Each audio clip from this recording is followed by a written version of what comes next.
रावण बिहारी लाल की। बोलो यज्ञ नारायण भगवान की, शंकर भगवान की, उमापति महादेव की, शास्त्री महाराज की। तो धर्म प्रेमी बंधुओं, बड़े ही सौभाग्य की बात है, हर वर्ष यहाँ मेला लगता है। इस तो पहले कि अस कोई अपना कार्यक्रम प्रारंभ करके सत्संग वगैरह इतने जिन्हें लोगों कड़ी मेहनत की है। जोगिंदर शास्त्री जी महाराज आखते हैं बई मेरा मन करा था उन्हें बच्चे की उन्हें माताएं की सम्मान दिता था, तालियां बजाओ दे नाम पर जिन्हें चंगा काम किया सम्मान देना है। तो मैं उनके नाम बोलगा, कृपया पिछले पासे आई जान सारे नौजवान माता जिंदा भी नाम बोलग तो वो सारे पिछले पासे आई जान। जोगिंदर शास्त्री जी महाराज जी ने वो अज जग की पूर्णोत्ति हुई है, आशीर्वाद देंगे आ अगे आते जान बारी बारी ते शास्त्री महाराज उन्हें आशीर्वाद देंगे। तो मेरी प्रार्थना रहोग सारे गुणा पहला नाम जड़ा सोनू रठाना अगे आई जाए, फिर राहुल रठाना, एपी रठाना, वंश रठाना। तुम ताली बजाते जाओ, ताली बंद नहीं होनी चाहिए क्योंकि ना बोली जा देना तो तुम सोचना भी चौं बंदे की इकट्ठी ताली थोड़ी बजानी है। हाँ ये लैन बनाई लैन, फिर दोबारा नाम बोलने आ। सोनू जी रठाना ताली बजाओ, राहुल जी, एपी जी, वंश जी, फिर बिक्की तलाड़ का बिक्की रठाना। ताली बंद नहीं होनी चाहिए क्योंकि लैनिया ने जो उन्हें पता लगना भी लोग भी सानू सम्मानित करा देने हैं। तो सोहन चक दा, कर्ण चक दा, शिंदा रठाना, सतीश कुमार रठाना, विनय कुमार रठाना, भोली वाइफ ऑफ बीका। लाओ जी माताएं का नाम भी चल पिया बिच माताएं भी बड़ी कड़ी मिहनत की दी है।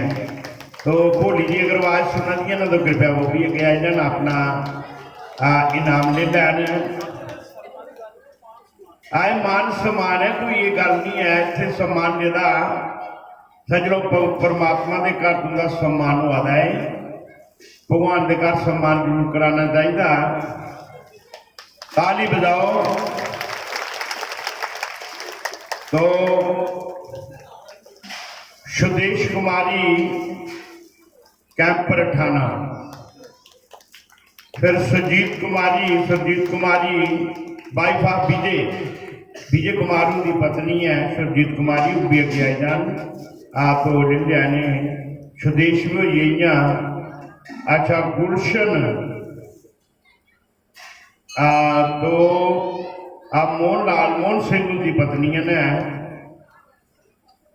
आवाज सुना दिया तो भी मिलन अपना इनाम। तालियां बजाओ। हीरा सिंह कादरपुर का, तालियां बजाओ। ताली बंद नहीं होनी चाहिए, जिन्हें भी लोग आ बंद उन्हें पता लगे। मुकेश जी गोरखा नगर जम्मू का, मुकेश राहुल जी जीवन नगर जम्मू का, यगदेव सिंह सतराइया, तृप्ता कुमारी कूल, सोमा देवी गोरख नगर। अपना अपना नाम लेते जाओ, ताली बजाते जाओ। सुनीता देवी जीवन नगर। उठो उठो फटाफट लेते जाओ नाम, परमात्मा के घर नाम हुआ था।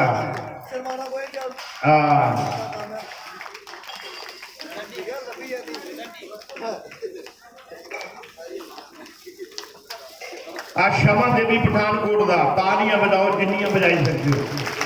बड़ी दूर नाम जान लगा जो पंजाब के। तो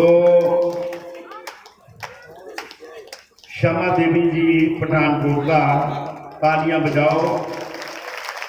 रशपाल जी रछपाल जी करतारपुर, वाह जी वाह। काकू रठाना, अच्छा मीती भैन जी जड़ियां बड़े सुंदर भजन बोलदियां ने, उनका भजन सुनने की लब्भा। मीती भैन जी अगर बात सुना दियाँ तो वो भी अपना नाम ले लैन, उनके नाम पर भी तालियां बजाओ। देखो पहले तो माताएं का नंबर होना चाहिए, आसे भराएं को शुरू किया। पहला नंबर जिहड़ा वो माताएं का होना चाहिए।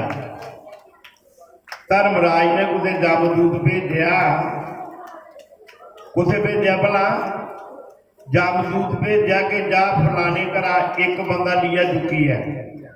तो जामदूत गई दरवाजे च खलोई है, आखनगे जी आओ बाहर। ते बंदा गया या पिछे घराली खड़ोती भी थी, पिछा और सारा परिवार खड़ोते था। ते अपने लो जी तालियां बजाओ, ताली बंद नहीं होनी चाहिए सारे की।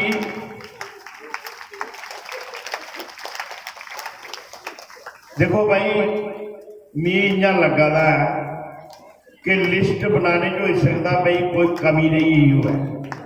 बड़े सारे लोग ने जिन्हें बड़ा काम किया जो लब्भा देना सानू खुदा ना खुदा कोई रही के जदे जेडे रही है ना उन्हें राती सम्मानित किया जाग, जेडे राती भी रही जाग ने उन्हें की अगले साल सम्मानित किया जाग। तो तालियां ने स्वागत करो सारे का। तो बहुत बहुत धन्यवाद जिन्हें बच्चे की जिन्हें की अज भगवान के दरबार में सम्मानित किया गया है। परमात्मा करे भगवान करे ये बच्चे नौजवान दिन रात दिन दुगनी रात दुगनी तरक्की करन। परमात्मा की और गुरु की कृपा इनके पर बरसती रहे। एक बार फिर सारे भराएं दे बच्चे ने अपना नाम पर ताली बजाओ। हरिओम।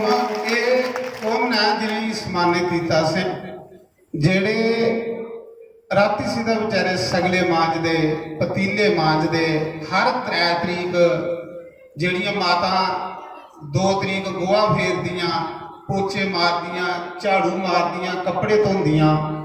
ये वो लोग ने साल की जेड़े मेहनत करते हैं।